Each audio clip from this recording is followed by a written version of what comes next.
Onward, my friends, for we have nearly reached our goal. Aye, the lost podcast studio of Nintendo is just beyond this cavern. Then let us not waste any time here. We must be cautious, though, for a foul beast guards this province with the power to erase us from existence. The local villagers call him... They call me the Editor from the darkened realms of Doolittle. I can silence your voices and censor your expletives. Who dares disturb my slumber? We are but humble podcasters, delivering news, reviews and discussions to the people of the world. I control all messages that pass through here. You must prove to me that you are worthy before I cut and paste you into oblivion. Why should you be worthy of podcasting? I am James the Thief, able to steal the latest news stories and the occasional DS game. I am Manny the Man, with the strength of multiple consoles, online connections, and a deadly Julian Egberting passion. I am Jason the Brother, High Judge and Reviewer, with the power to wield American fridges. I am Tom the Wizard, knowledgeable in the dark arts, with an official Harry Potter wand to prove it. And I am Marty, the shaman, breeder of strange and cute creatures, and a master of disguise and cosplay.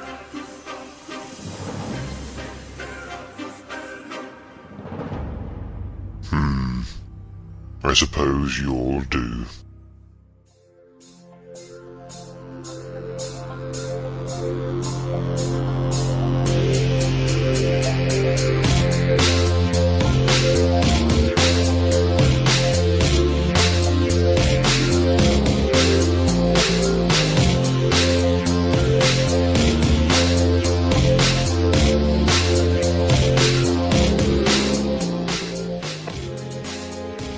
Hello and welcome to Weeds. Not with yes, Weeds. I'm James. I'm Manny. I'm Tom. I'm Jason. And I'm Marty. And whether you're at home, at school, at work, or practicing with your crossbow, this is the best Nintendo podcast for news, reviews and discussion delivered straight to your hard drive.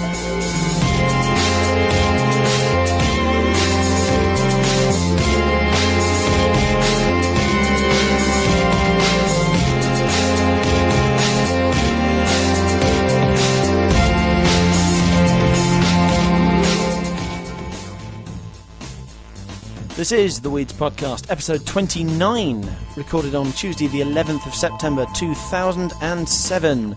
I've got the whole crew with me here this week. First up is Manish the Man Patel. How are you this week? I'm high on friendship, would be the best phrase to describe it. Indeed. My parents are on holiday, so I've just had all my friends around and we just played games till the wee hours in the morning, and it's just been totally awesome. And the several litres of Coke has got nothing to do with that. Oh yeah, lots of Coke. I love Coke. If anyone has Coke, just send me Coke. The legal kind, obviously. Yeah. Alright, sorry. We also have Tom the Wizard Rutland, and you now have a nickname, thank God. I do, suggested by Kid Dog, and I think we'll adopt it. Obviously, I'm not a big fan of wizards or Harry Potter and that sort of thing. It just doesn't really click with me, So, it'll do, I guess. Absolutely. And I think Kid Dog was just trying to get another reason for us to mention him on the show. No, definitely. Hailing from the Highlands, we have Jason the Brother Davidson. How are you this week? Not too bad. I'm actually just going to say that I'll be reviewing Paper Mario for the N64, which console will be later on in this podcast. So yeah, just let you know. Cheers. Absolutely, good. It's good to have a review again. Okay, and we have a new addition to the crew. Marty Ellen Bennett is now an official host, so we'll need a nickname for you as well now, won't we? Yeah, it's great to be a host. It's good to have you aboard. I mean, we've had you guesting for a while, and you've been podcasting before, so it's good to have another member on board. Thank you. Hey. Woo. Okay, coming up, we have the hottest Nintendo news stories of the last week and our accompanying discussion, followed by what we've been playing. This week's main discussion is a look into the influence of Nintendo's followers, including our good selves, on other gamers. Finally, we'll be finishing off with our usual segments, including the online section, virtual console releases, and more. Stay tuned, do not dare turn off your MP3 player or iPod or whatever the hell you're listening to us on. You can email us at weedspodcast@gmail.com, and if you register the full version of this address in your Wii address book, weedspodcast@googlemail.com, we'll send you a message to your Wii informing you when the next episode is out. This is working, and we have a lot of people using it now. You can join the boards at www.weedsforum.com, where you can chat with fellow listeners, the hosts, leave us feedback on the show, make suggestions, discuss gaming issues, and so forth. Social networkers can check out our MySpace page at www.myspace.com/theweedspodcast. And don't forget to check out our website, which is weedspodcast.com, where you'll find blogs of the hosts, any videos that you have sent in, and most importantly, updates and previews of each episode before they come out. Okay, before we begin, any shout-outs this week? I have one. First, I'd like to say congratulations to my boyfriend for passing his driving test today, and happy 18th birthday for tomorrow, because he's now a subscriber of the show, so I thought I'd surprise him by saying well done and happy birthday. Oh, isn't that Excellent. Nice? And we'd like to thank Stu as well for trying to educate Marty in the way of Star Wars. Yeah. And Excellent. happy birthday, Stu. Hope you have a good one. Or had a good one. She doesn't know the power of the dark side. Also have a shout out for the Cranky Gamers UK, our good friends. Want to congratulate them on their new partnership with Achievement Junkies UK and commend them for having a pretty damn good website. In fact, it's almost better than ours, so we're going to have to go and trash it in some way. We'll have to spam their forums or something. No, it's a partnership with Achievement Junkies. They are now going to be like kind of called... They're not going to take on the name, but they're kind of the Achievement Junkies for the UK. Absolutely. That's what it was. Okay, we are going to dive straight into it with our news stories. New Zelda Wii title. Following internet rumours, Nintendo yesterday announced that the Wii Zapper will come bundled with Link's Crossbow Training. The Wii Zapper, which houses both the Wii Remote and Nunchuck controller in a gun-style interface, goes on sale in the US on November 19th for $19.99. However, no European release date has yet been announced. George Harrison, Nintendo of America's Senior Vice President of Marketing and Corporate Communications, said, "The Wii Zapper combines our remarkable controllers into one housing with a classic style reminiscent of arcade-style games.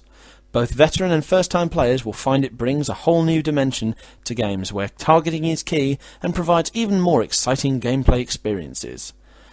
Oh dear God, I can't believe it's true. I know, I remember seeing these rumours yesterday, and I thought, no, they're having a laugh, and it's true. Well, admittedly, I can see the issues with it, but tagging Link onto something, making it, like well, I don't know, you're sort of diluting the good Zelda games, and it's going to be one that's a bit of a knockoff. But at the same time, it means that the game isn't going to be crappy graphics with me, where you're aiming at a target. It's going to be proper Zelda characters, Zelda enemies. I think it could be pretty good. It's going to be a bit on rails and an introduction to the Zapper, but it's going to make me buy a Zapper, and I wouldn't have done so before. True, but I haven't got a problem with the fact that it's going to be Twilight Princess graphics, Twilight Princess, character models and stuff. What I don't like is that it cheapens the Zelda franchise to the status of spin-off or minigames. Tie-in. It's a light gun game. It's a Zelda light gun game. Yeah, but that's not what we want. No, it's not. No, because the light gun never worked. Exactly. When Anuma suggested that Twilight Princess could be first person, I pictured something along the lines of Oblivion or Morrowind. I did not picture an online rail shooting gallery, and this is all it will be. It will be a shooting gallery. You won't get dungeons in this. It won't be like on rails and you'll actually move. It'll be just like the mini games in Ocarina of Time, where you use the arrows Exactly. to get the jewels. I would hope, given that the Wii Zapper uses the nunchuck as well, I would hope that you can walk around in first person around whatever arenas you're in and fire the crossbow. So almost like a GoldenEye style Link, like Well, that's the thing I adventure. don't understand with it being in third person. I don't know. I don't like this. I think my initial reaction is I don't like this. I will probably get it, if only because I'll be getting the Wii Zapper anyway. But I will, I'll probably get it just to see what it's like. I'm really not convinced by this. Yeah, it's really strange. I mean, when I first heard it, 2 days ago, but I think, to be honest, that it probably will come down to a case of it not being a crossbow game, and that it probably will be like some kind of bow and arrow game, because, come on, Link's never used a crossbow before. It just doesn't sound right to me. I think it's maybe some kind of, malfunction within the translation, or something's not quite been taken over properly, and they've very misread true. whatever's Very happened. true. Because it's got to be a bow and arrow, but even still, like you say, it just could become some kind of little cheap and cheerful little game that's like a bunch of mini games, almost like WarioWare, but just consistently going through different targets, and really kind of, it's almost like a game that you would kind of go to the arcade and play, but with Zelda in it. Seems. I don't know. One thing that I think is positive is the price. It's very cheap. Yeah, it gets bundled with the Zapper. That is true, but that is the American price. Yeah, it's going to be. I reckon it'll be £15-20 here. But I heard originally that the Wii Zapper was going to be bundled with Resident Evil Umbrella Chronicles, which is a full game. So that I was quite interested in. That was why I was going to buy the Wii Zapper, because I thought, excellent, I get a Resident Evil title and a new peripheral, all for one price. But the idea of a Zelda one doesn't thrill me, if only because they're just butchering the franchise now. Well, hold on. But the reception for that, reception for Chronicles has been anything but warm. So maybe they noticed that and they thought, if we tack it to Zelda, like that would just sell it like hotcakes. Well, it's worked, hasn't it? Because I wasn't going to buy it before. I'm going to buy it. I'm going to buy it now. Yeah, but therein lies the danger. I don't want Nintendo to start thinking, oh, we've got to attach it to this, such and such franchise in order to sell something. Because if, like I said, that cheapens what the Zelda franchise stands for. Zelda is a fantastic game in its own right, and yes, they've got to the stage where the Zelda name can sell games on its own, but don't use that to sell other things. It's like Mario Kart. I mean, I looked at Mario Kart and I thought, if it didn't have the steering wheel, it would just seem like a Wii game. But with the steering wheel that you get with it, it just seems like a toy, kid's toy type, cheap thing. I don't know if you guys can really relate to that. Early Learning Centre. Yeah, that is it. Early Learning Centre. Like, beep, beep, I can imagine my little nephew playing it. I'm like, what? Yeah. Okay. DS gets Guitar Hero Gadget. Developer Vicarious Visions has said that the DS version of Guitar Hero 3 will come with its own peripheral. It's news spilled from the mouth of lead designer Andrew Earle after he told website Games Are Fun that the game wouldn't use the stylus as its main input device. However, he couldn't shed any light on what exactly we will be inputting our rock rhythms with, as the team is still finalising designs, but he did manage to promise that the overall style of the game will be similar to the versions we've seen so far. Now, I'm not a huge Guitar Hero fan, so I'm going to let you guys dribble over this. Well, I'm a pretty big Guitar Hero fan, and I probably will end up getting this anyway, just because it's Guitar Hero. It's interesting that it comes with its own little peripheral, and that you don't use the stylus, because I thought it might be like Elite Beat Agents, where you press the stylus on the circles in time with the music, but obviously not now. I think it's very interesting. I can't wait to see how this turns out.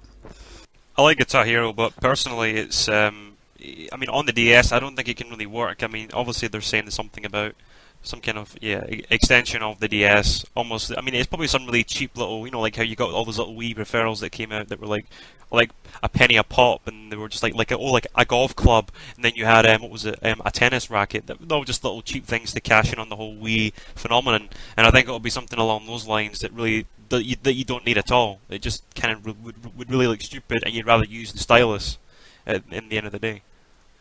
I'm going to say it doesn't need a guitar peripheral, because I mean, we've just previewed jam sessions at the magazine, and that's like essentially THQ's version of Guitar Hero, and it's done entirely with the stylus. On the touchscreen you've got each of the strings and you pluck them and work the music that way, and apparently it looks like it really does work. I mean, obviously we didn't get to test the game, but it looks like it really does work, and that game actually sounds quite cool, because not only do you get to play along to like established tunes, but you also get to compose your own and then share them across like Wi-Fi. Now that's all you need really, and if a game like that is coming out, Guitar Hero 3 is going to have to work quite hard to monopolise the DS music playing market.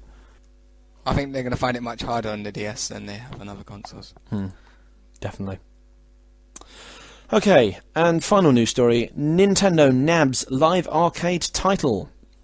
Alternate has revealed that the former Xbox Live Arcade creation Eternity's Child will now be made specially for Wii and DS. It was a little too big for the download service, apparently. Will now also reach a wider audience thanks to strong sales of the Nintendo platforms. Eternity's Child is a hand-drawn side-scrolling platform game that's billed as an interactive fairy tale. The action takes place in a world where pollution melted the ice caps and wiped out all but a couple of species. Of the ones that were left, one soon evolved wings to avoid the flooding and prompted the arousal of vicious jealousy in those that couldn't fly. Now, Jason, you tend to know more about games than I do. What's this all about? Well, it's some kind of, like you say, it's a really kind of, very kind of like old school traditional 2D platformer. I heard about this about 3 days ago in the news, and to me it does actually look quite nice, because obviously it was originally an Xbox 360 arcade title, and it does look really nice, but I don't really see this as it's probably going to use the classic controller, because I really can't see them adding any Wii motions or anything like that, because it's just a game that really wouldn't use it in the motion sense of things. But yeah, from the traditional point of view, it does look as if it will just be a case of bundle it on with the Wii controller and just kind of get out there. But I mean, from the game point of view, it does look quite interesting. It does have quite a few interesting game concepts. Have they given a price point for it? Price point, I think it will be like a budget title. So I think roughly around the £20-25 mark, no more than that. I'm gonna say that's quite important, because like this to me is a story of two halves.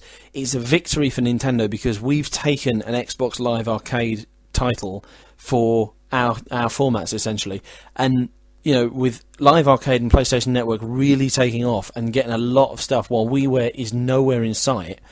It's important that we, if we can't produce WiiWare quicker, we at least try and stifle the competition. So the fact that they've come over to us is a good thing. However, if we're going to be we're paying retail for what is a download game. So if they're paying a couple of £100, if Xbox owners would have paid a couple of £100 and got this game, do we really want to pay a full retail price for essentially the same game? No, of course not. No, we don't. But the thing you're forgetting, and that is quite key, is that with Xbox Live Arcade, most of those Live Arcade titles I probably wouldn't have bought had I not played the demo of them, because you have a free demo of all Xbox Live Arcade games for free. So you have like a trial game, you play it and you go, wow, this is cool, and then you spend your points and you buy it. But you won't be able to test the Wii one or the DS one out, so I don't think the sales are going to be too good. No. Sorry. I mean, I think it might be better for Alternate, because they'll be earning more money from a retail version than they will from download, because you can charge a little more for it. Then again, they're going to be losing more money to the services in between, in terms of if you're selling a game on download, you literally upload it and then you earn all the money from that, as far as I'm aware. Whereas if you're going to retail, you've got to go through distribution, you've got to go through packaging, you've got to go through manufacture, and then finally retail. And all of those divisions, all of those processes are taking a cut. Yeah, James, I'd just like to say one last thing.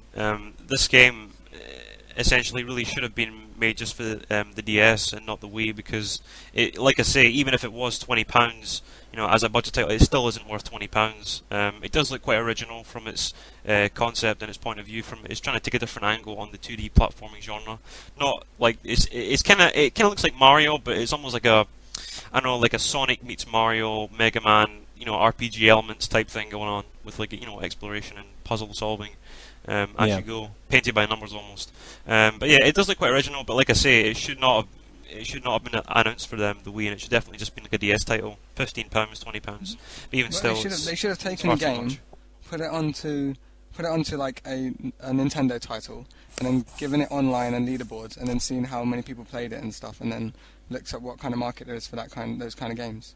But but obviously, don't forget, Manny, that if you've seen screenshots of it, it does look like the kind of game that you would expect to see on the Wii. That would actually, in fact, I think this game will probably do better on. Even though you said obviously about the actual the downloadable content, how you can download the demo and play it, and then you can check and say, oh, that's cool, and then obviously go forward and actually buy the game. But I think this is the kind of game that will benefit from being on the Wii, because obviously we have a larger user base, and it's got obviously the casual gamer, which I think will find it quite pleasing to the eye. So yeah, Well, I might get it. I think, is this the one that I sent you a screenshot of and I said, look, That's really right, good, yeah. really That's good. right. Yeah, it's Yeah. pretty cool. And it looked really nice. The graphics are really nice. Yeah, the graphics are well sharp, yeah. We'll see what the gameplay is draw. like and hopefully see how it goes.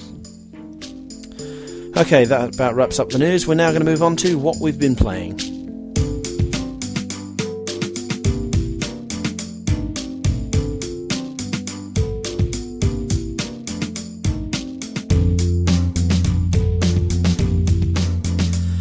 Okay, Marty, you're the new girl, so what have you been playing this week? Well, I don't know where to start. I've been playing Guitar Hero 1, 2 and the 80s edition. And I've been my boyfriend's been playing Sonic Heroes on my Wii. That doesn't quite count, does it? God It's not what knows you're why. playing, is it? What else? Oh, and I defeated the Elite Four on Pokemon, finally! And now I've got to complete my Pokedex before I can get any further. So, now that you've beaten Not the too Elite happy Four, about. are you able to battle online, which is the whole point of Bloody Diamond and Bloody Pearl in the whole bloody first place? No, I bloody haven't. I'm sorry. Because I'm still not over I that. That's not why I bought. Well, it's personal opinion again. That's not why I bought it, and also I know people in real time with the game, so I don't really need to battle online with people I don't know.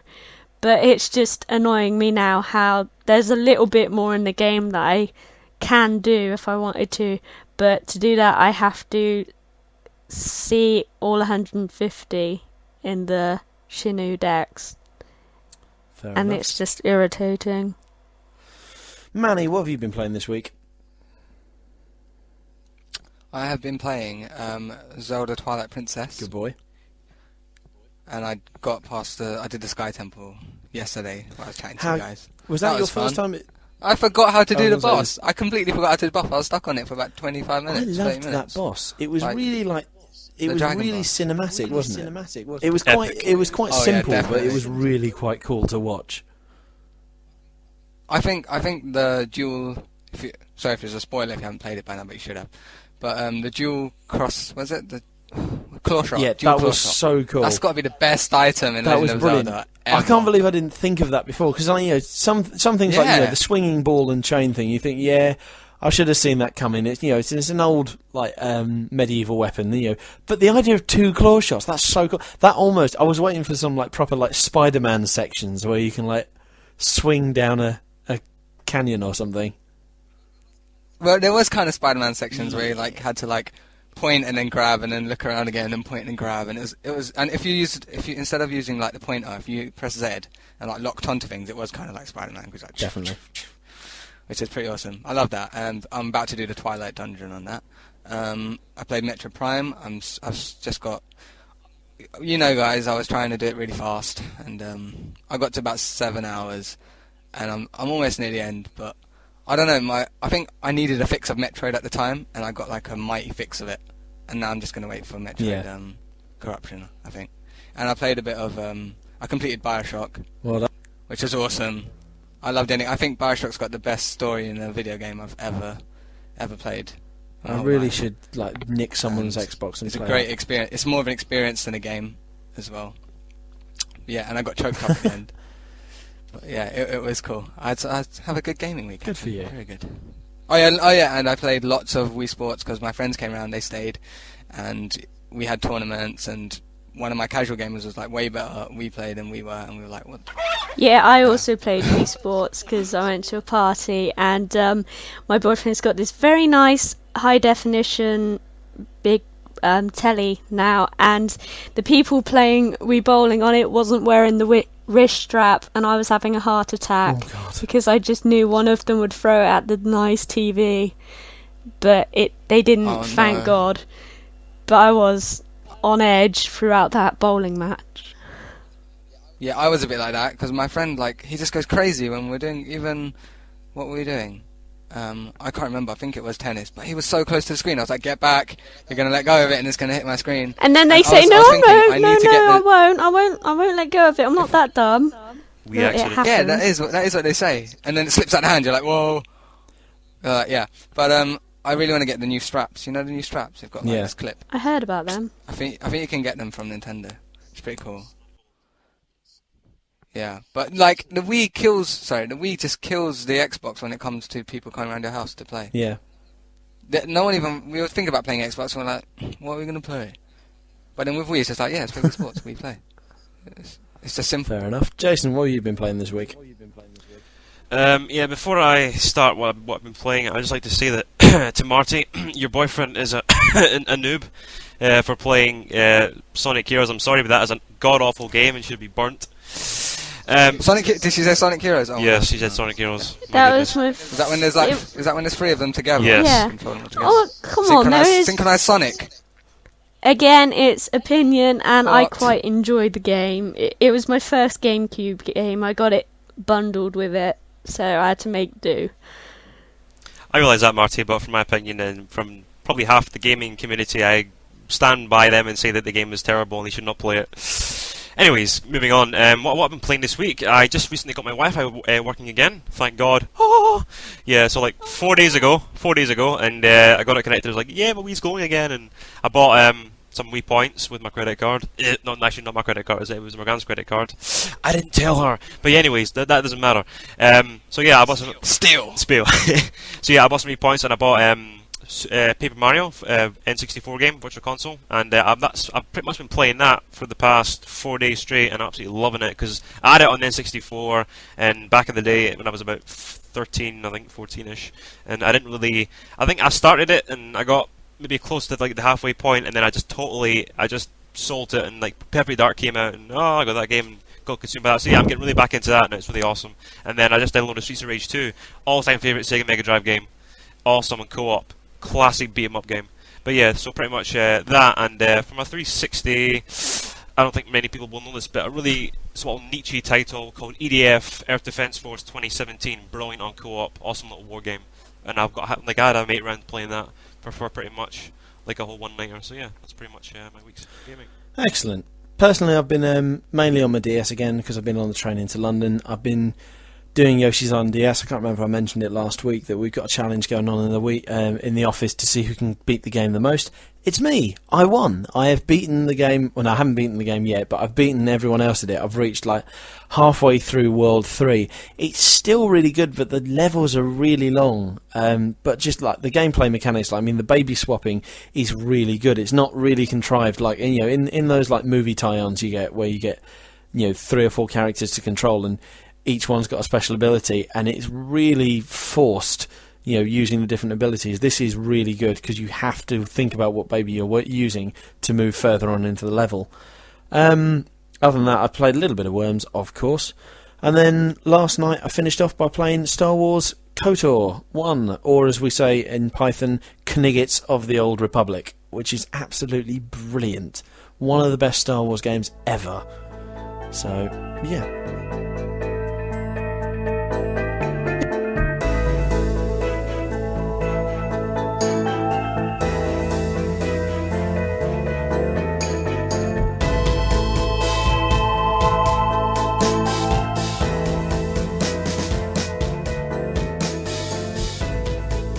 While companies like Nintendo pour money into marketing and pleasing the press, sometimes the greatest influence of a gamer's opinion can be a little closer to home.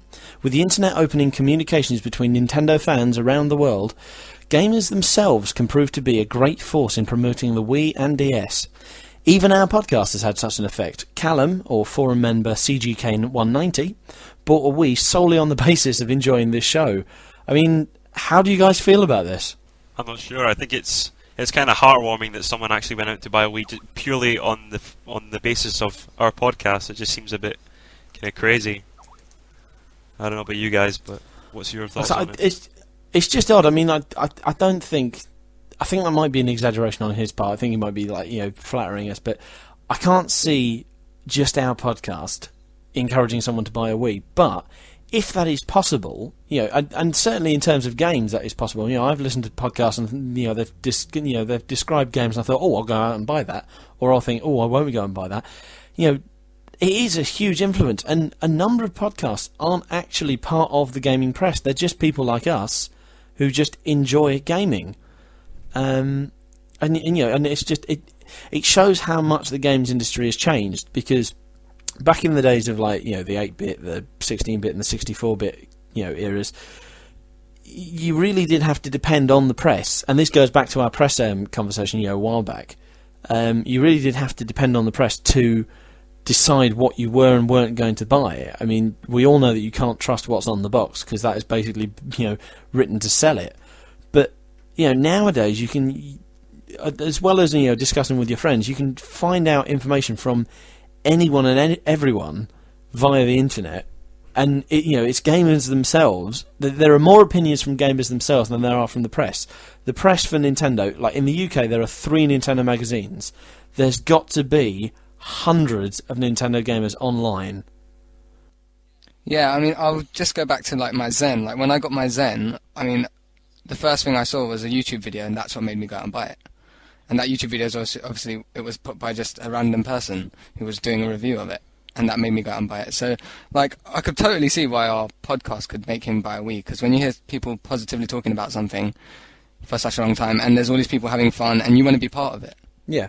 Just like I did with my Xbox. When I listened to one of yours, they were talking about, like, Halo beta and blah, blah, and I was like, oh my god, I've got to be part of this, I've got to be part of this. And so that's why I bought my Xbox.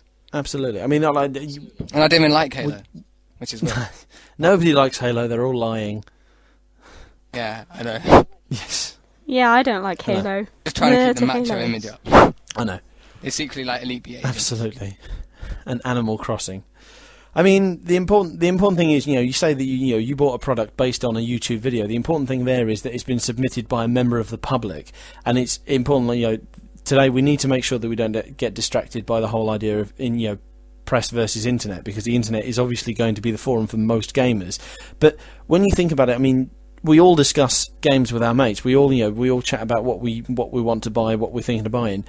If hypothetical question for you, if a friend of yours told you not to buy a certain game because it's rubbish, but you read a review in a magazine that said it was absolutely brilliant, it said it's got all the stuff that you like, would you trust the friend or the magazine? Magazine. The friend. The magazine. See, we're divided. See, I mean, different people react differently to different opinions, if that makes sense. Yeah, that's true. Yeah, and it's just interesting, the different effects that a community can have. Some people will swear by what certain people, certain forums, certain friends will say, whereas other people will depend entirely on what they're told by the more professional outlets, i.e. the press or professional websites. I try to influence my cousins all the time. I'm always like, when they come here and they play Wii, they're like, yeah, I'll get one. And I don't think any of my cousins have got one yet. But my brother-in-law, surprisingly, I think he's ordered one from somewhere when they get them in. But yeah, and he only played it once, but that's it. He played it once and he wanted one. I don't think I've ever done that to a console at someone's house. Just played it once and then went out and bought. It's funny you should say that about your cousin's Manny, because I always used to play my Game Boy SP at my grandma's house, and all my cousins saw it and they're like, oh, I want one. Well, normally because I wouldn't let them have a go, but then Christmas or birthday came, they got an SP. I got a Nintendo DS, they got a Nintendo DS, and it just happens like that. Recently, when the week Bioshock came out, my friend actually went into town to buy Bioshock and came back with a Nintendo DS and brain training, and everyone was in mega shock. And then a few days later, he's telling me about all these games that him and his sister have got, like Monster House and Need for Speed, the ones that got really bad reviews in the magazines, but they seem to enjoy them. Doesn't matter what the magazines say, because a really good game to a magazine might not be a really good game to someone who buys it. People's opinion on a good game Absolutely. changes. It actually goes to something I heard on the 1UP show about the alpha moms buying Wiis, and they said that they didn't care whatever review score a game got. They really didn't care as long as they were having fun. So they said that even games that we would say were crap, they would buy. So it's almost like games are going to sell now. The good games will sell because they're hardcore, and the bad games will sell because they're casual. So everyone's making money. Which in this day and age, given that the next generation development is so damn expensive, is quite important. I mean, going back to what Marty was saying about Christmas coming, I think that's the important thing about the Christmas selling period, and particularly about Nintendo, releasing the Wii at Christmas. I bought a Wii because I'm a hardcore gamer. I wanted a Wii. I bought it at Christmas. Well, no, just before Christmas. I bought it on launch day. Boxing Day came around. The whole family came over, and we had a massive Wii Sports tournament, massive Wii Play. I checked my play history afterwards. We were playing Wii Sports for 9 solid hours, and they all went out and bought Wiis. My cousin went out and bought a Wii for her husband, and then my other cousin went out and bought a Wii for herself as a Mother's Day present, which I found quite amusing. So just by coming to my house and playing the Nintendo, they've decided to get one themselves. Now, back in the days of like the 64, the PlayStation, that didn't really come across as much as it has now, because the experience wasn't that much different between the consoles. Certainly not over the last generation, GameCube, PlayStation 2 and Xbox. The experience of playing them were all the same, and depending on what games you bought, you got the same games on each console. So, it's interesting this generation how important it can be to really sample the gameplay. Yeah, I just wanted to revert back to the whole hardcore versus new type of gamer that obviously the Wii's kind of creating now with its new audience in mind. And like Manny said, a lot of these soccer mums are buying the Wii's for their kids, and they're buying games like Boogie and stuff like that. And they don't really care. As long as they're having fun, then I guess it's fine. But to me, it's kind of pushing into the sense that Nintendo are really just kind of catering for the for not so much for the hardcore, but at the same time you've got all these third-party titles, which obviously I won't get into because that takes far too long. But the whole thing with third-party titles on the DS and the GBA, and there's tons. I mean, there's literally hundreds of them just swarming, and they get terrible reviews, and they're awful. You don't want to play them. But the people out there, like average gamers, casual gamers, they don't really care. They buy them, like Need for Speed, like Marty was saying. As long as they're having fun, then who's to say what's a bad game and what isn't? But to us, we know it's a terrible game because it's nothing like we know from good solid titles that we play.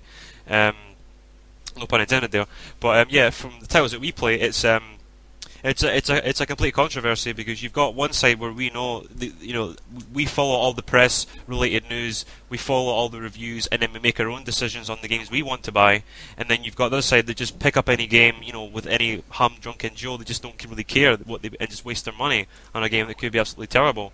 But of course, to them, most of the time it doesn't really matter.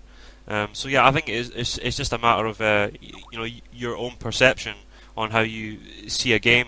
But at the same time, it's kind of ruining the game industry for all these games that are just really poor, and they need to be taken off the shelves, in my opinion. Yeah, going back a little bit, I remember the lead up to the Wii being launched. I was telling people at work about the Wii and how great it's going to be, and because I actually booked the day off work, the day the Wii came out, because I'm that sad, because I wanted to play it. And I go into work the next day, and everyone's like, "Oh, how's the Wii? How's the Wii?" And then I practically get that every time I go into work now. How's the Wii? How's the Wii? And because of that, my boss actually wants to buy one because of how well apparently I talk about it quite highly. So he wants to get one. He got his daughter a DS. Oh, that's just reminded me of something else. I bought my mum brain training. She tells all her adult friends about brain training. Now my boss has brain training, and it spreads like wildfire, word of mouth. It's just that's well said, actually. Wow. Well done. But I think, because Nintendo creating so much buzz over their titles, you think Halo, people say Halo's the biggest force in the game industry, blah, blah, blah, blah, blah, blah, blah, blah, blah. What matters at the end of the day is sales, right, for these companies? Yeah? Yeah. And Halo 2 sold 7 million, yeah? Yeah, big, that's quite big. But how much? Nintendogs have sold 14.79 million. Jeez. So I don't know if you can still tell me Halo is the biggest force in the games industry, because it's not. No. Nintendogs is. It's wise. Nintendogs is. Apparently, the biggest selling game now overall sales everywhere is Pokemon Red and Blue, still Green. Biggest selling. No and way. I think Yeah, and in the top 20 games, I think 15 of them are like Nintendo. Or something stupid like that. After Pokemon, I think it's Gran Turismo, and then it goes like Grand Theft Auto and Halo. And the Mario games. Oh yeah, Mario. Yeah, I think Super Mario Brothers 3 is the biggest selling game of all time. Still, I think. Yeah, something like that. Oh wait, it's Super Mario Brothers that sold 40.23 million worldwide. Blimey. These games these days are not going to come close to that. No, not as they used to. No Never. one near. It's the Mario and Pokemon franchise. They've made the most, pretty much. The thing is that the game that sold like the second most, I think, is Super Mario Bros. 2 with 18 million. So look at the big gap between those games. Yeah. It shows what. No, it's not Super Mario Bros. 2. Super Mario Bros. 3. Sorry. But then, what? Yeah, okay. What if we take the Pokemon example? And I know that's dangerous with Marty here. What do you think makes it such a big seller? Because if you think about it, originally when it came out over here, it would have been a silly little niche Japanese title that not many people understand. I mean, there'd been nothing like it before. The concept was completely alien to us. What made it so big? In my opinion, I reckon it was word of mouth, going back to what Marty was saying earlier about word of mouth. I bought my copy of Pokemon Red simply on the recommendations of my cousins, because they said, oh, you will love this, it will be absolutely brilliant. And then of course there's the need to have like friends buying it, and if anything, that's quite a good idea, having friends that have the same game as you that you can trade between. And certainly now that we've got online play, having the same games as your friends so you can play them online, it just shows you get influenced by what your friends own, not what your friends recommend for you to buy. You get influenced by what your friends own because you want to join in. And I think that's another avenue in which just a gamer can entice a potential buyer into a new game franchise or into a new online game simply because they want to play with the people they know, rather than as a direct result of any marketing or anything the press has said. So that's why Pokemon worked, because two people would buy the game and then you trade with your friend. Exactly. Like that was one of the big selling points of it. Yeah, I think that's mostly, for the most part, more or less true. But I think it also stems even further back than what James has also said, and it goes into I don't want to say it with Marty being here, but I have to say it because, quite frankly, I thought the anime would. And yes, it was. And I think, to be honest, It was, yeah. And I think that, for the most part, for me, I saw the crappy anime on TV when I was like 12, 13 years of age, and that was when my first exposure to Pokemon began. And then I started to pick up the game. I was like, oh, this is fun, and it's got me to the whole series of games. Then I started the trend, and then it just sort of spread around the playground like wildfire. And I think that's pretty much how James kind of more or less said it. But yeah, it pretty much spread like wildfire. And then of course the trading card game, that kind of went off the hook, and that was a massive seller. I don't know how many billions of pounds were obviously made on that, but that was pretty crazy. But yeah, there's like a huge franchise of marketing values within the Pokemon series. And I think with all those combined, it's kind of, and of course the films as well, which I can't stand. But yeah, more or less with Marty here. But yeah, but more or less make the whole thing come together and make almost like a sticky kind of fluid. I don't know what I'm trying to get to here, but basically you've got a kind of support. It's like, so it's not just, of course, the games that sell, and of course they haven't really changed that much over the years, but I think it's also all the other outlets that kind of go in between that really kind of push it out and make it something more than just a game that sells, and it goes beyond. Of course the sales for the game itself show that. Yeah, I agree, Jason. Pokemon, though, was everywhere in the playground. I mean, I remember the anime on TV, the cards. I think it was actually the cards that I discovered first. It was just everywhere. There was no escaping it in my school. So then everyone bought the game, and then, well, it got banned because people were nicking the cards. But it peer pressure to buy stuff. I didn't want to collect the cards, but I did because everyone else was. This is funny because for me, that wasn't the reason I played Pokemon. I went, between year 8 and year 9, I went to a different school. No, year 9 and year 10, yeah. For year 9, I went to a different school. And at that school, it was an Asian school, right? And I know this might be stereotypical, but a lot of Asians don't really play video games, right? So there was no video game buzz or anything like that. So I was like I had friends and stuff, but they didn't really like video games or anything. But I went back to my old school after a year, and when I went there, like everyone, the Pokemon hype had kind of fizzled out and finished. And my friends were like, "Have you played this game called Pokemon?" And I was like, "What?" And my friend said he'll send me sell me his Game Boy. It was a big brick Game Boy. You know, the see-through one. I don't know. Oh God, yes. But that and Pokemon for about, I think it was a tenner. So I was like, yeah, all right, I'll do it, because I think I played for 5 minutes and I was hooked, and that's what got me. Just the game alone. It wasn't a cartoon. Then I started watching the cartoon. So I don't know if that's a feasible reason for why people go into it, but I think that's part of the reason what you said there. Yeah. Okay, well, I mean, we've essentially moved this conversation on, like moved the topic of the discussion on to, rather than how gamers can influence each other, what influences gamers to buy things. And that's mainly Marty's fault, because when she suggested this topic, she didn't actually explain it. But we'll jump on her later for that. You will be. But now I think we've got onto quite an interesting topic, and we're going to have to come back and do this in more detail another week. In that, what makes you buy a game? We've given specific examples within with regards to certain franchise, but generally, why do you go and buy the game? Is it a magazine review? Is it video footage? Is it playtesting the game yourself? Is it a friend's opinion? Or is it just a box you find on the shelf? In general, what do each of you look for? What makes each of you go and buy a game? Well, James, from my point of view, in my own personal opinion, it's a combination of seeing a review, hearing about it, either word of mouth, over the internet, which is the most common place to hear about any game or any upcoming game that's getting released within the next couple of months. And seeing video footage is definitely one of the biggest kind of turning points for me when it comes to seeing a game. Seeing how it plays, seeing how it kind of pans out, and I think from that point of view, and also seeing like a magazine review, and I think seeing the actual magazine go into really in depth of the game and talking about all the really kind of complexities of the game and telling you what's good and what's not and what works and what doesn't, and so I think, but at the same time, I think when you bring all these together, to me it's a case of trying to fork out because we don't always have a lot of money, and people, I work, you work, everybody, we do get a very small income, and at the end of the day it's a case of, okay, I've got 30 quid, what am I going to spend it on? And I'm thinking, okay, should I buy LEDs, or should I go for the Wii version of Resident Evil 4? And it gets me thinking. And there's a lot of other games coming out in the next couple of months, like Super Paper Mario. We've got Metroid Prime 3 Corruption on the way, and there's a lot of good games coming out for the Xbox and the Wii as well, and lots of other platforms like DS as well. And it just gets me thinking, because there's so many good games coming out, regardless of being good or not, it's a case of, what am I going to buy? Because there's just so much to choose from, and when they all come out in similar dates, it makes it far more difficult.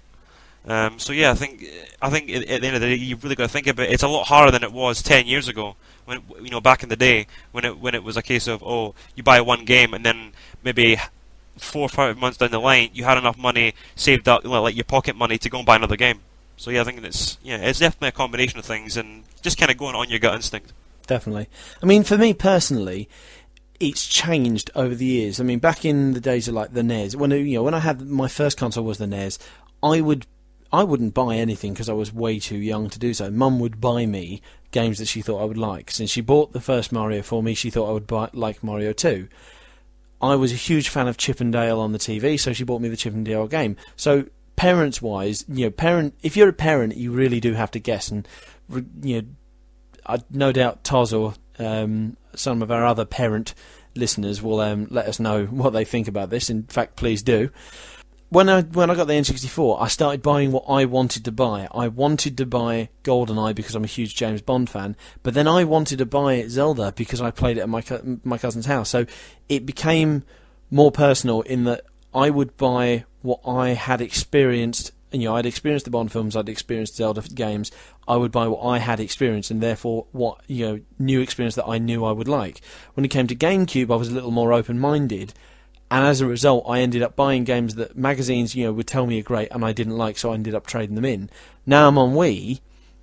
By the time I got my Wii, I finally had broadband, so now I'm able to check out things like game trailers. I'm able to, I know more websites that give you a bit more of a balanced opinion. I've got Metacritic.com, gives you like an average of all the scores. So now I'm much more careful in which games I choose. And like you say, Jason, we've got less money nowadays. So, and I've certainly got less money, less time to play games. So you do have to be more careful in that choice. So I think what influences you to buy a game really does depend on where you are, how old you are, how your lifestyle is. Yeah, I think that's true. Definitely. Because I remember when I was younger and I couldn't afford games, and I remember because I had a shop, I used to basically I'd call my mum up like after school I'd call my mum up and I'd be like, Mum, bring this home, like crisps, sandwiches, whatever, and drinks and blah blah blah, and she'd bring it and then put sandwiches in the fridge or whatever, and tomorrow I'd take it. But then I'd also get dinner money as well. But then I used to save up my dinner money and buy my games. Fair enough. But I used to eat the stuff I got from the shop. Jesus, how much did you get for dinner money? I used to only get like £3 a day. Yeah. But that adds up, doesn't it? Eventually, and yes. within like a month or two, you've got Perfect Dark or whatever. So that's how I got Perfect Dark. I remember that. But a lot of my games I got like that. Perfect Dark was worth your dinner money. So thanks, Mum. Shout out to my mum. Yeah.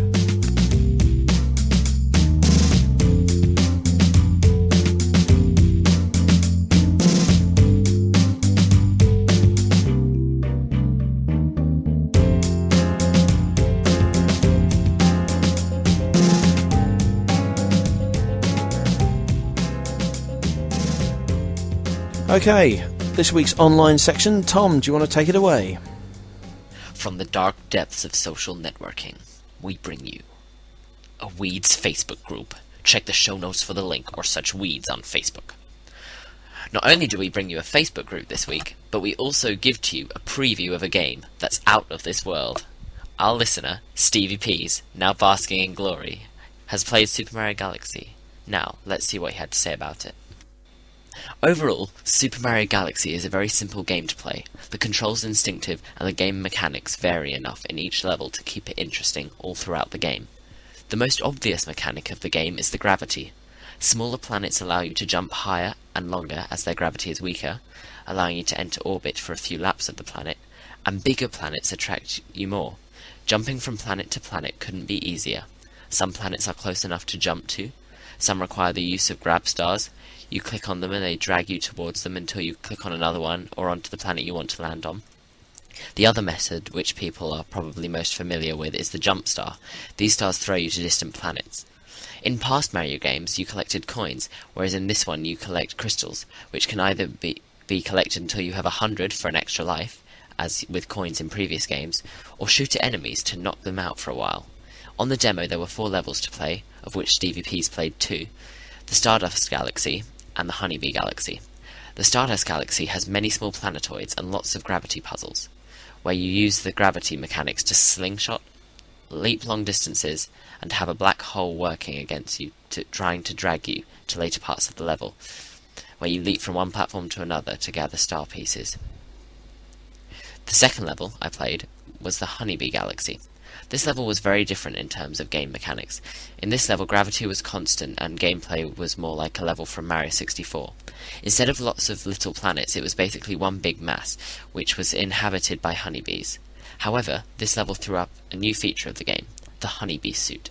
The Honeybee Suit gives Mario a trendy new pair of striped pants and a set of insect wings. With this suit on, Mario can leap tall buildings, well, more like tall flowers really. It makes getting around really easy, as you can fly upwards to tall cliffs or hover over long gaps. Super Mario Galaxy seems to have forgotten about its deformed cousin, Super Mario Sunshine, and is definitely a successor to Mario 64. Stevie Peas would rate this a must-buy game, and he says that everyone who owns a Wii should get this game, and everyone who doesn't own a Wii should get a Wii to play this game. Now guys, what do you think? I think this is pretty good. First of all, I want to say huge thanks to Stevie Peas for sending this in, because I mean it's always good to hear like what people think. I personally, I still am unsure about Super Mario Galaxy, and and when you read magazine playtests, I'm still unsure. Only because when you read magazine playtests, you know that they've been treated well by Nintendo, so they're bound to say, "Oh yeah, it's really good." So. I don't know.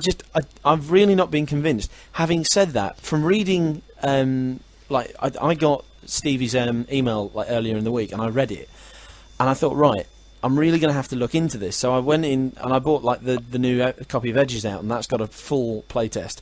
And I read it, and they said that it's not all about just running around globes and jumping around planets, which is what I thought it was going to be. So now I am really excited for this game. I'd also like to thank him for the fact that he sent it in so that I can now say, Stevie Peas!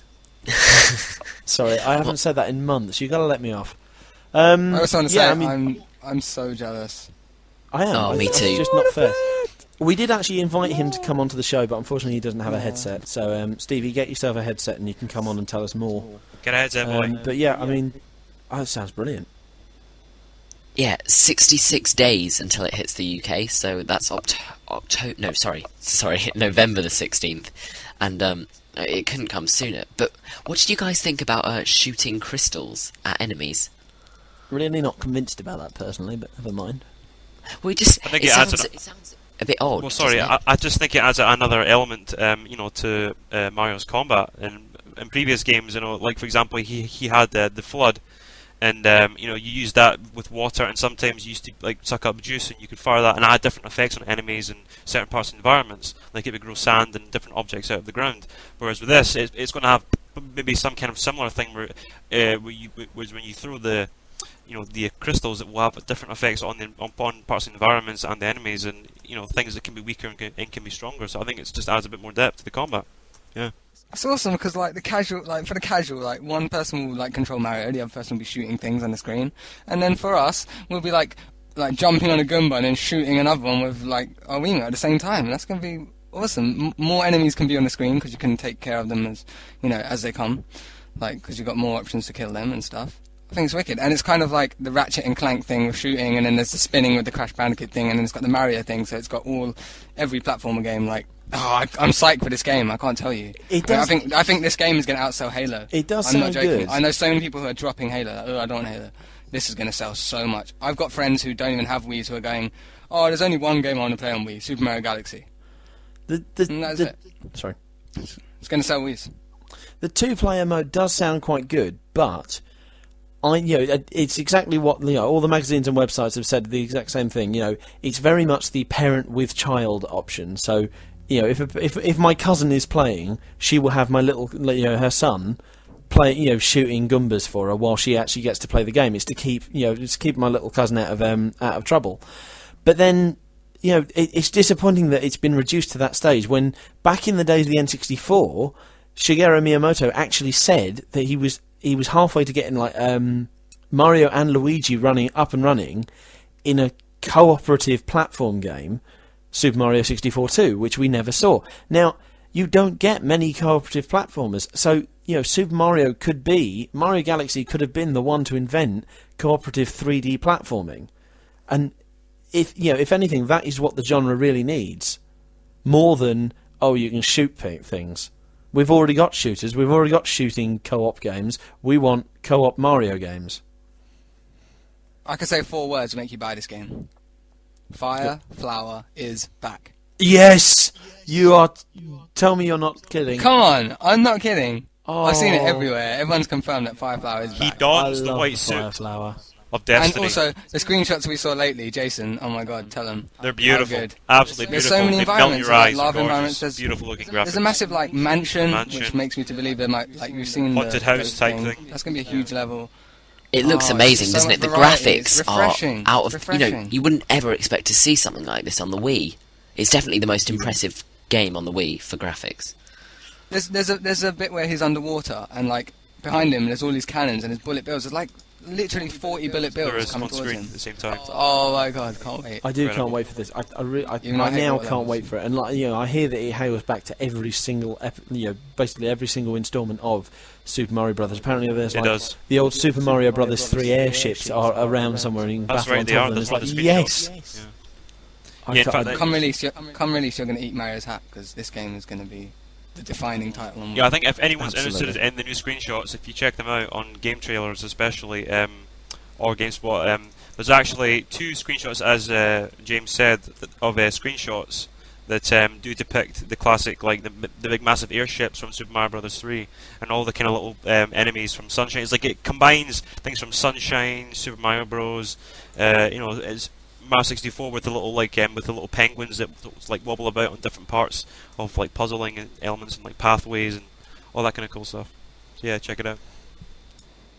do want to add one more thing. Julian Egberek, the creator of Rogue Leader, Factor 5, and the infamous Lair, in PS3. He said that Mario Galaxy is probably the game that like he's looking forward to most, and he said that it's actually doing something new with the hardware. And he also said that he said that the power of the Wii is like no one's actually using the power of the Wii. He goes, it's much more powerful than like if you saw. I mean, James, you know about Star Wars. You played Rogue Leader. Of course. Those graphics were like some of the best on the GameCube They by do. far. And that was day one. Day one of GameCube, I thought they maxed out the graphics because it really seemed like that. And I think like if I'll probably explain this in an interview in another time, but it seems that there might be a Wii game soon coming from Factor 5. So Tune in next Anyway. week for that. Tom, tune next week. Yes. Shall we move on? please. This week the forum has been buzzing with activity. We've been arguing mostly about iPods since the new generation were unveiled last week. Now, personally, I think that the Touch iPod is overpriced and the iPod Nano looks like a sumo wrestler has sat on it. But I do think the iPod Classic looks nice. However, I'm not going to be buying one. I've currently got a 30 gig Black iPod video which is working perfectly. What about you guys? Well, personally, I'm waiting for my Shuffle to break. I mean, my Shuffle was free, so I guess I could justify spending more money on an iPod, given that I didn't spend money in the first place. But I now want a proper, possibly an iPod video, because the iPod Shuffle's horrible for podcasts, simply because if you're halfway through listening to a random playlist of music, you have to manually scroll through and find, you find the podcast you're listening to, and I listen to a lot of podcasts, so yeah, I wouldn't mind a new iPod, but the Touch iPod doesn't thrill me, just as the It's a iPhone rip-off. didn't really thrill me. I'm not a huge Apple fan, it has to be said. Well, when you look at the price of it for the storage, you can't justify it. I mean, you've got to be a real Apple fan to get one of those, I think. Well, it's like the Nintendo crowd. It's like the Nintendo crowd. We buy everything Nintendo. There's an Apple crowd there that just goes out and buys everything Apple. And it's probably bigger than the Nintendo crowd, obviously. How do you put movies on an iPod? Isn't that the point of an iPod video? Because you see these screenshots of an iPod video with what's on the front of my packet, like Captain Jack from Pirates of the Caribbean. How do you put movies on there? Am I just You use being it through- dumb? I think you do it through iTunes. Or But You're the not thing meant is, to put with movies an on there. iPod, I didn't know you could buy movies on You iTunes. can't, I don't think. We're not in the UK store, correct me can. if I'm wrong. Not Can't you movies. buy the... Not actual films, No, but I think. You can, over Yeah. in the States, you can buy full movies, and only certain studios have signed up for it. Having said that, I mean, I've never bought into the whole iPod video thing. I mean, I say that I'd like an iPod video, but that's so I can watch things like Dignation and One Up Show, but I wouldn't watch a full TV program because the TV screen's far too small. And it's bad. The iPod video screen is bad. You need to Yeah. get the Zen. it's good for watching. It's good for watching YouTube videos on, though. I'll admit. If there's a YouTube video you like, or some music video on YouTube, although you shouldn't do that, of course, and I personally don't. The Yeah, best, of YouTube That's very good. podcast. Some very good Nintendo videos on there. But But wait a sec, how many people here have got Yeah. an iPod? Like, I have. I do. yeah, you know when you put tunes on your iPod and you want to take them off, you have to tick the boxes on iTunes, don't you? Yeah. You can't delete them off your player if you're like at school or something or on the bus. No, that's an issue, isn't it? That's what's so bad about them. With the Creative Zen, you could just delete everything off it. It's so much better. I've had two iPods and they both broke on me. I've had a Zen and it's probably the single most reliable purchase I've ever made. Okay, well, we are a Nintendo podcast, so I think we should move on. That's the end of the online section this week. You can visit the forums at weedsforum.com. You can view our blog at weedspodcast.com. You can also email us at weedspodcast@gmail.com. That's WIIDSPODCAST@gmail.com. Thank you. Back to the show.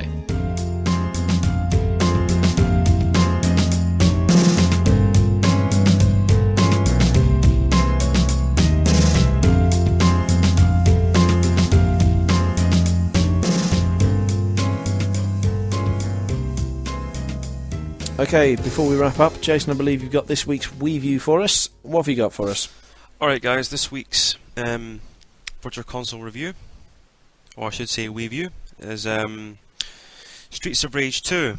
Now, just before I get into it, I would like to say that sorry about earlier on about me saying that I would do a Paper Mario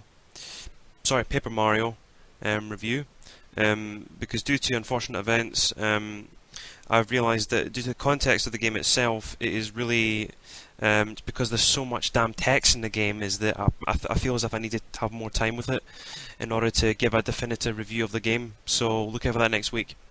Okay, now on to Streets of Rage 2. It was originally out for the Sega Mega Drive, and it was released back in 1992. Now the music, I'd like to just kind of drop on very quickly, is done by Yuzo Koshiro.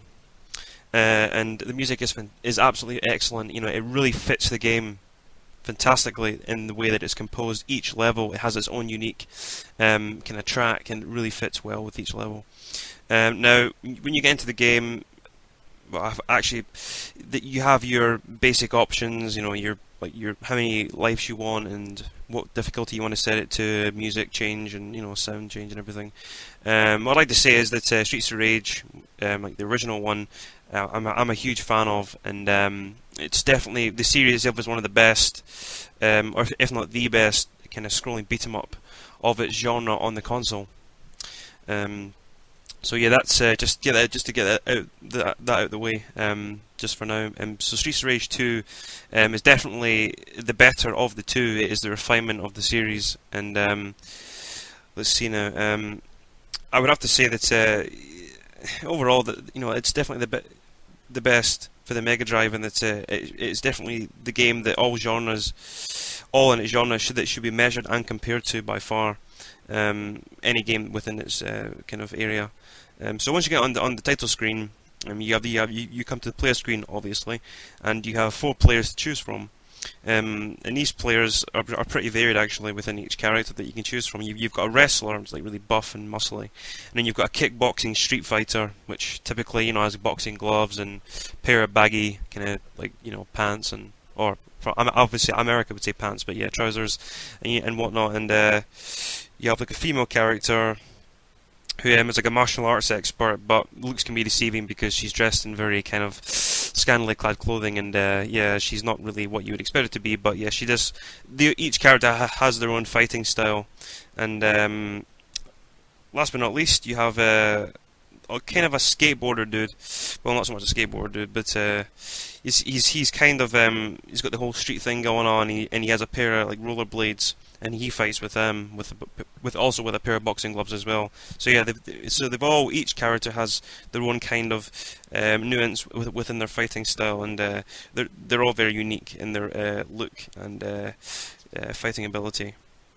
So yeah, each character has a really good variation within their fighting, and so that you can choose from.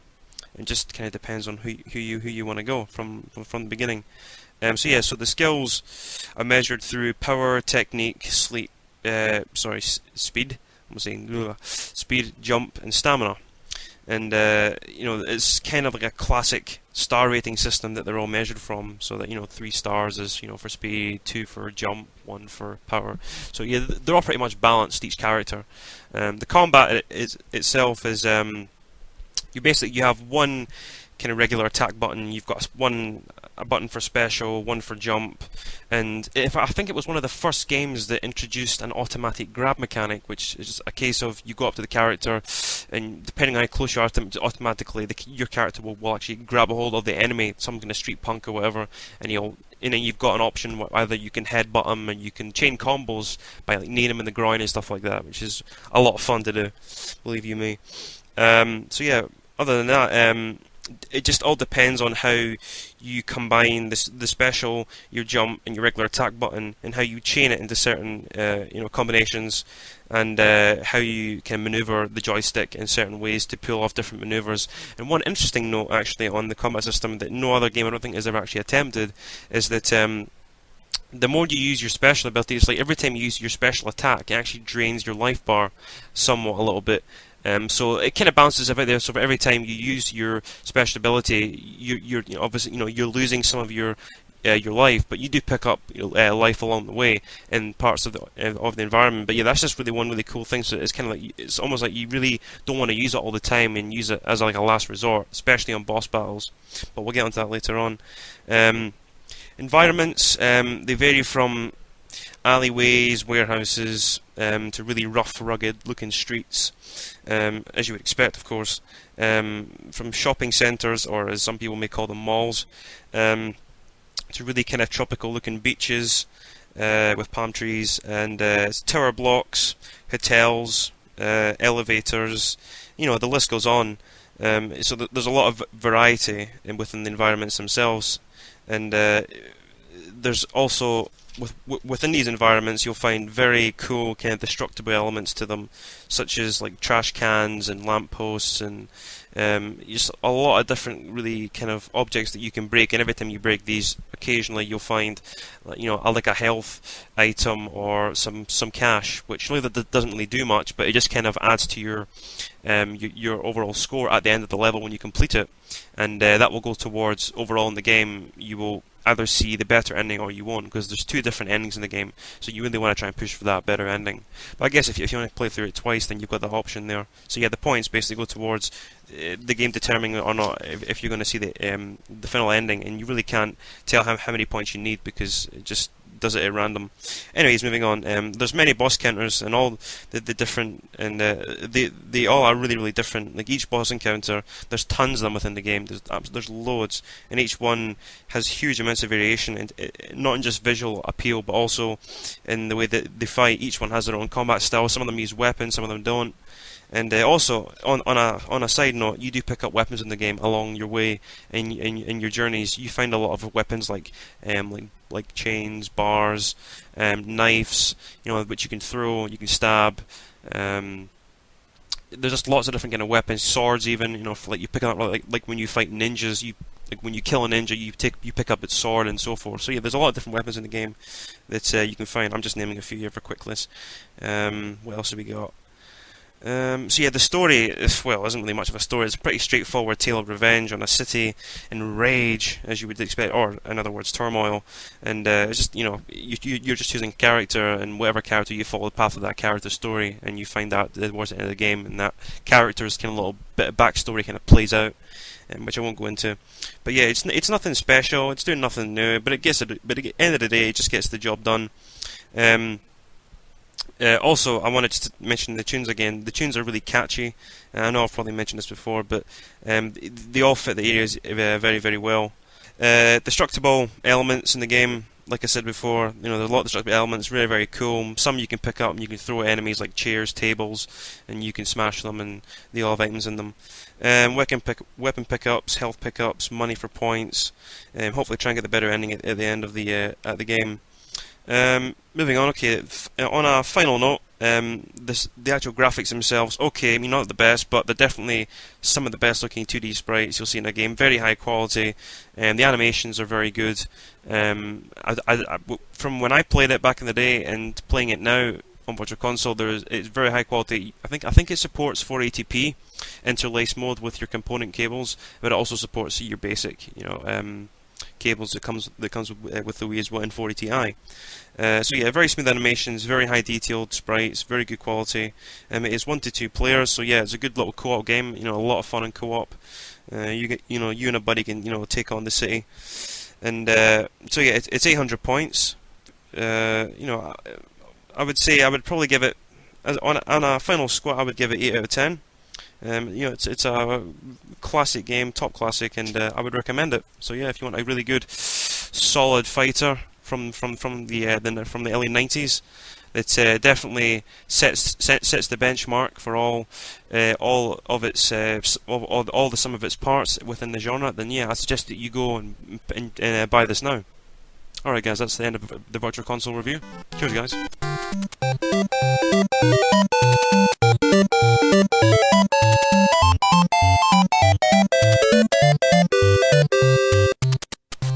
Right, this week's Virtual Console titles are Mario's Super Picross. It's for the Super Nintendo Entertainment System. 900 points. So if you're up for a bit of puzzling and problem solving with Mario, then that's definitely your bag. From there we have Neotopia 2 from Hudson Soft, and it's for the TurboGrafx 16. And that retails at 600 points. If you're looking for a bit of a action RPG in the vein of something on the lines of Zelda, and it's classic 2D days, then that's definitely right up your street. From there we have Super Mario Bros. The Lost Levels for the Nintendo Entertainment System. Definitely a classic. I would definitely recommend that you pick that up for all the fans out there of classic Mario games. That also retails at 600 points. We also have Crackdown. Don't forget, try not to get confused by Crackdown on the Xbox 360, guys. But yeah, it's sort of a co-op, overhead, top-down, 2D kind of action shooter with a few RPG elements thrown in. Pretty fun. So yeah, if you're looking for a bit of 2D co-op fun, I would definitely pick that up.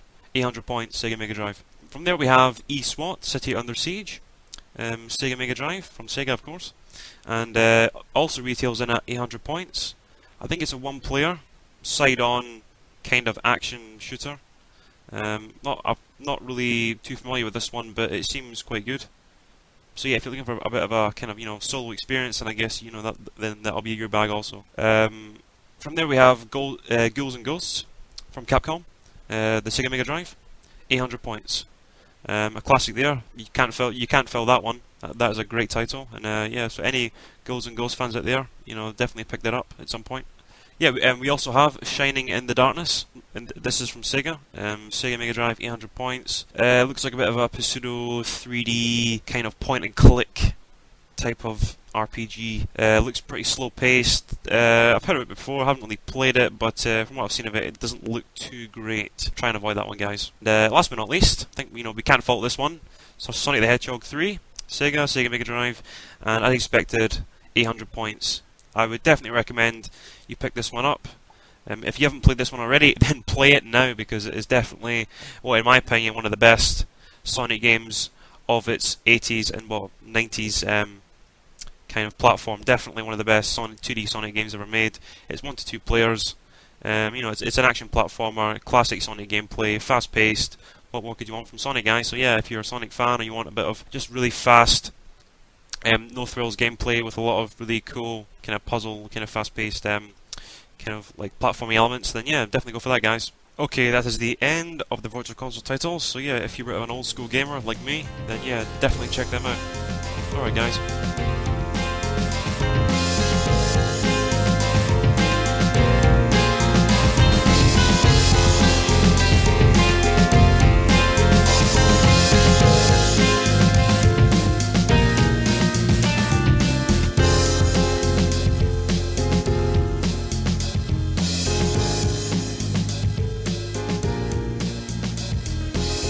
If you would like to get involved with the show, email the team at weedspodcast@gmail.com or come and make your suggestions at weedsforum.com. We'd like to have some Wii, Virtual Console or DS reviews, and if you've been lucky enough to playtest a game like Stevie P's, let us know. If you've got a question for the hosts, or you want to ask our opinion on something, write it down or record it onto an MP3 and send it in to us. If you want to voice your own opinion on a Nintendo issue, you can do so. We're looking forward to hearing from you. Please send your stuff in. Thanks to you guys for listening. Thanks for Marty, Manny, Tom and Jason for joining me this week. Otherwise I'd been sitting here on my lonesome. It's been an absolute pleasure. Of course.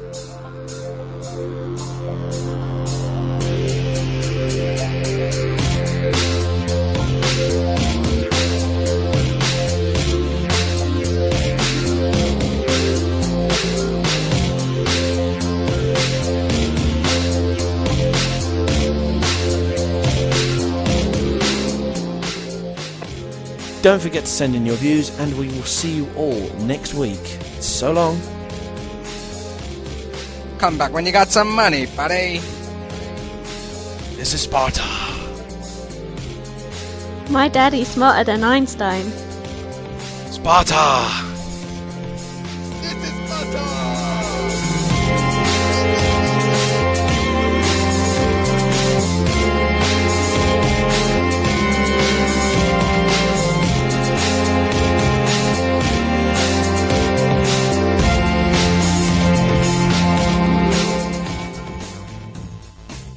While companies like Nintendo pour money into marketing and pressing...